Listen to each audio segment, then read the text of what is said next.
They toss to be, and it's a your educational calendar, no, any educational sector, no, whatever seems to be confusion, whatever seems to be ego, whatever seems to be misunderstanding.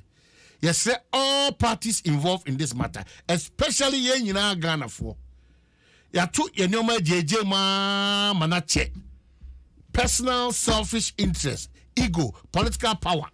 Ya tu sa money nyina mo mana. Ya yesa money ya tu JJ ma manache. Ebra so say ye dwene Ghana for ho as Ghana. Ebra so say ma Ghana nya mfaso de. If say the baby wiase ko no. Sa addition ko to chima. Na say o man no ya na person na problem. Absolutely. It's an power there. Me that's for akwanya de nyame. Year 2022 we need to push Ghanaian businesses, push our music, push our businessmen, push the brand Ghana and demonstrate extreme patriotism.